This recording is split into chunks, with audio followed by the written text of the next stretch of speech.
चौथ की रात अवनी और अर्जुन एक छत पर बैठे हैं, चांदनी से नहाए हुए। अवनी ने लाल रंग का खूबसूरत जोड़ा पहना है और अर्जुन उसके बगल में बैठा उसे प्यार से निहार रहा है। उनके सामने पूजा की थाली रखी है। हवा में हल्के ठंडक और फूलों की महक घुली हुई है।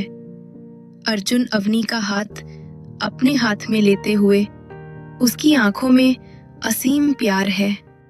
मेरी अवनी, तुम कितनी खूबसूरत लग रही हो। आज तो चांद भी तुमसे शर्मा रहा होगा। अवनी शर्माते हुए प्यार से अर्जुन को देखती है। अर्जुन, तुम भी ना हमेशा ऐसी बातें करते हो, पर सच कहूं, तुम्हारे साथ ये रातें और भी खूबसूरत हो जाती हैं। मेरी हर रात, मेरा हर दिन तुम्हारे साथ ही खूबसूरत है अवनी। मुझे यकीन नहीं आता कि 1 साल हो गया हमारी शादी को। ऐसा लगता है कि जैसे कल की ही बात हो। हाँ अर्जुन, और ये मेरा पहला करवा चौथ का व्रत। तुमने कितनी जिद की थी ना कि मैं ये व्रत रखूं। अर्जुन ने मुस्कुराते हुए कहा। जरूर। ताकि हर जन्म में तुम मेरी ही बनो अवनी, और मैं भी हर जन्म में तुम्हारा ही बनूं। चांद पूरी तरह निकल चुका था। अवनी ने छलनी से चांद और फिर अर्जुन का चेहरा देखा। उसकी आंखों में प्यार के सिवा कुछ नहीं था। अर्जुन ने अपने हाथों से उसे पानी पिलाया और अवनी ने खुशी से व्रत तोड़ा। अर्जुन, एक बात कहूं? कहो मेरी चांदनी। मुझे डर लगता है। ये पल इतने खूबसूरत हैं कि लगता है कहीं नजर ना लग जाए। क्या तुम हमेशा मेरे साथ रहोगे? कभी छोड़कर तो नहीं जाओगे? अर्जुन ने प्यार से अवनी से कहा। अवनी, ये कैसा सवाल है? मैं तुम्हें कभी छोड़कर नहीं जाऊंगा। तुम्हें मुझसे छुटकारा चाहिए क्या? अवनी ने हंसते हुए कहा। बिल्कुल नहीं। बस वादा करो कि चाहे कुछ भी हो जाए, तुम हमेशा मेरे साथ रहोगे। अर्जुन गंभीर होकर अवनी का हाथ कसकर थामते हुए। वादा करता हूं अवनी, ये अर्जुन हमेशा तुम्हारे साथ रहेगा। चाहे दुनिया इधर से उधर हो जाए, चाहे कुछ भी हो जाए, मैं तुम्हें कभी अकेला नहीं छोड़ूंगा। मेरा प्यार इतना सच्चा है कि मौत भी हमें जुदा नहीं कर सकती। अवनी ने सुकून की सांस ली और अर्जुन के कंधे पर सिर रख दिया। उस रात वे देर तक चांद को देखते रहे, अपने भविष्य के सपने बुनते रहे। उन्हें क्या पता था कि प्रकृति के पास कुछ और ही योजना थी। अगले ही दिन अर्जुन एक भयानक सड़क दुर्घटना का शिकार हो गया। वो मौकाए वारदात पर ही दम तोड़ गया। अवनी की दुनिया एक पल में उजड़ गई। उसका प्यार, उसका सहारा, उसका अर्जुन अब सिर्फ यादों में सिमट कर रह गया था। 1 साल बाद फिर से करवा चौथ की रात। अवनी अपने कमरे में बैठी है। कमरा उदास और सूना है। अवनी ने इस साल भी व्रत रखा है, पर इस बार लाल जोड़ा नहीं बल्कि साधारण कपड़े पहनी है। उसकी आंखों में अब आंसू नहीं है, बस एक गहरा खालीपन और कभी ना खत्म होने वाला इंतजार है। सामने अर्जुन की तस्वीर है, जिस पर एक ताजी फूलों की माला चढ़ी हुई है। माँ कमरे में दाखिल होती है, चिंता से अवनी से कहती है। अवनी बेटा, अब तक तुमने व्रत नहीं खोला। चांद निकल आया है। कब तक ऐसे खुद को सजा दोगी? अवनी खाली नजर से माँ को देखती है। माँ, मैंने अर्जुन के लिए व्रत रखा है। जब तक वो नहीं आएगा, मैं व्रत कैसे तोड़ूं? माँ की आंखों में आंसू भर आते हैं। वो रोते हुए कहती है, बेटा, अब वो कभी नहीं आएगा। उसे गए हुए 1 साल हो गया। कब तक इस झूठी उम्मीद में जियोगी कि अर्जुन लौट कर आएगा? अवनी धीरे से पर दृढ़ता से कहती है, उसने वादा किया था माँ। उसने कहा था चाहे कुछ भी हो जाए वो मुझे कभी अकेला नहीं छोड़ेगा। मुझे यकीन है वो आएगा। माँ उदास होकर कमरे से बाहर चली जाती है। अवनी फिर से अर्जुन की तस्वीर पर नजरें गड़ा देती है। अवनी तस्वीर से बात करते हुए उसकी आवाज में दर्द और चुनौती है। अर्जुन, तुमने वादा किया था, याद है ना?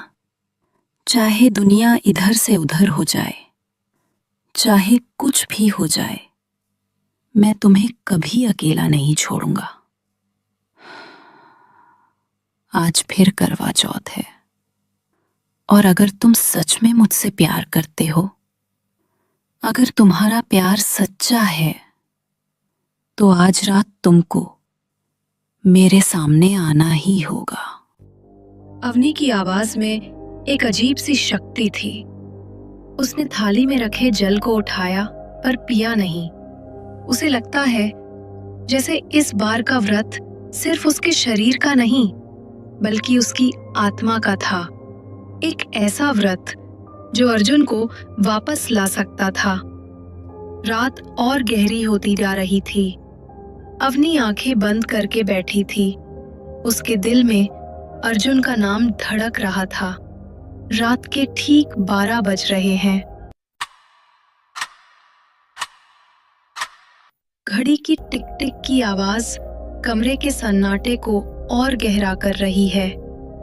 अवनी अभी भी बैठी है। उसकी सांसें तेज चल रही हैं। उसे लगता है जैसे हवा में एक अजीब सी सरसराहट है। अचानक कमरे की खिड़की तेजी से खुलती है, जबकि बाहर हवा बिल्कुल नहीं चल रही। पर्दे जोर से फड़फड़ाते हैं।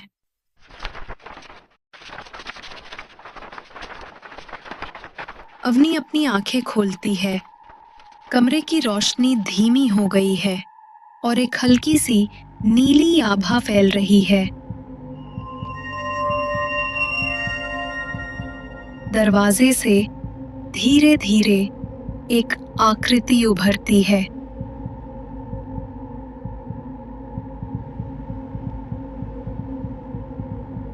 अवनी का दिल एक पल के लिए धड़कना भूल जाता है। ये अर्जुन है, वही मुस्कान, वही चेहरा, बिल्कुल वैसा ही जैसा उसने उसे आखिरी बार देखा था। अवनी हैरानी, खुशी और अविश्वास से उसकी आवाज कांप रही है। अर्जुन, तुम आ गए? मुझे पता था, मुझे यकीन था कि तुम आओगे। अर्जुन धीरे धीरे अवनी की ओर बढ़ता है। उसके कदमों की कोई आहट नहीं है। उसके शरीर से एक हल्की चमक निकल रही है, जैसे चांदनी उससे गुजर रही हो। अर्जुन प्यार भरी शांत आवाज में, पर उसकी आवाज में एक अजीब सी गूंज है। मैं कहा जाता मेरी अवनी? तुमने बुलाया और मैं ना आऊं? ऐसा हो सकता है क्या? मैंने वादा किया था ना, मैं तुम्हें कभी अकेला नहीं छोड़ूंगा। अवनी उठकर खड़ी हो जाती है। उसकी आंखों में आंसू भर आए हैं, पर इस बार ये खुशी के आंसू हैं। वो अर्जुन की ओर बढ़ती है, उसे गले लगाने के लिए। अवनी खुशी से रोते हुए कहती है, अर्जुन, मुझे लगा था मैं तुम्हें खो चुकी हूं। मैंने तुम्हें कितना याद किया। मेरा हर पल तुम्हारे बिना अधूरा था। मैं भी तुम्हें हर पल याद करता था मेरी अवनी। मेरा हर लम्हा तुम्हारे इंतजार में गुजरता था। अवनी उसे गले लगाने के लिए हाथ बढ़ाती है, लेकिन जैसे ही उसका हाथ अर्जुन के करीब आता है, उसे एक अजीब सी ठंडक महसूस होती है। उसका हाथ अर्जुन के शरीर से गुजर जाता है, जैसे वो सिर्फ हवा हो। अवनी रुक जाती है। उसकी आंखों में प्रश्न चिन्ह है। अर्जुन, ये क्या है? मैं तुम्हें छू क्यों नहीं पा रही? अर्जुन की मुस्कान थोड़ी फीकी पड़ जाती है। उसकी आंखों में एक गहरी उदासी छा जाती है।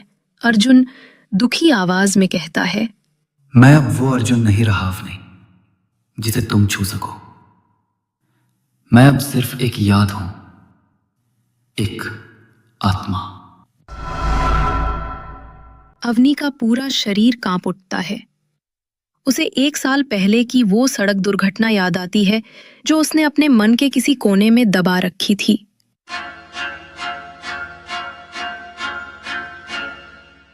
ये अर्जुन का भूत है। अवनी डर और सदमे के बीच खड़ी है। उसके सामने उसका प्यार खड़ा है, लेकिन उसे छू नहीं सकती। कमरे में फैली नीली आभा और तीव्र हो गई है। अवनी कांपते हुए कहती है, तुम एक आत्मा हो? नहीं, ये सच नहीं हो सकता। तुम मेरे अर्जुन हो। तुम जिंदा हो। अर्जुन दर्द भरी मुस्कान के साथ कहता है, मैं जिंदा हूं अवनी, तुम्हारे प्यार में जिंदा हूं।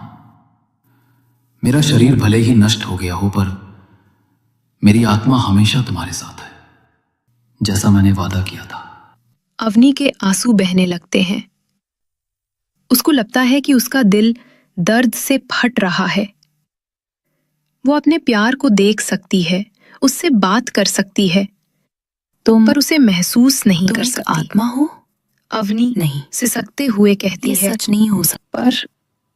पर ऐसे कैसे? मैं तुम्हें कैसे छूऊं? मैं तुम्हें कैसे गले लगाऊं? ये कैसा प्यार है अर्जुन, जिसमें मैं तुम्हें महसूस भी नहीं कर सकती? अर्जुन धीरे धीरे अवनी के और करीब आता है। अवनी को एक हल्की सी ठंडक महसूस होती है, जैसे कोई अदृश्य हाथ उसके गाल को छू रहा हो। अर्जुन प्यार से, उसकी आवाज अब और भी धीमी पर दिल छूने वाली है। तुम मुझे महसूस कर सकती हो मेरी अवनी, यहां अपने दिल में, जहां मैं हमेशा रहता था और हमेशा रहूंगा। अर्जुन अपना हाथ अवनी के दिल पर रखता है।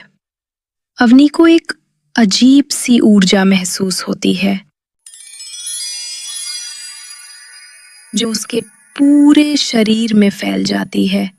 उसे लगता है जैसे अर्जुन की आत्मा सच में उसके अंदर समा रही हो। अवनी आंखें बंद करके उस एहसास में खोई हुई। अर्जुन, मेरा व्रत पूरा हो गया है अवनी। तुम्हारे प्यार ने मुझे वापस खींच लिया। अब मैं हमेशा के लिए तुम्हारे पास हूं। अवनी आंखें खोलती है। अर्जुन उसके ठीक सामने खड़ा है। उसकी आंखों में वही प्यार है जो पहले था। तो क्या तुम हमेशा मेरे साथ रहोगे, यहीं मेरे पास? अर्जुन मुस्कुराते हुए कहता है, हाँ मेरी जान, हमेशा। मैंने वादा किया था ना। ये एहसास कि अर्जुन सिर्फ उसकी यादों में नहीं, बल्कि उसके सामने खड़ा है, भले ही एक आत्मा के रूप में, अवनी के लिए किसी चमत्कार से कम नहीं था। लेकिन उसे नहीं पता था कि इस हमेशा का क्या मतलब था और आत्माओं का प्यार किस रूप में पूरा होता है। अवनी का जीवन बदल चुका है। वो अब उदास नहीं रहती, बल्कि अक्सर मुस्कुराती रहती है, जैसे किसी अदृश्य साथी के साथ बात कर रही हो। उसकी भाभी मीरा और उसकी माँ उसे देखकर हैरान है। मीरा अवनी से कहती है, अवनी,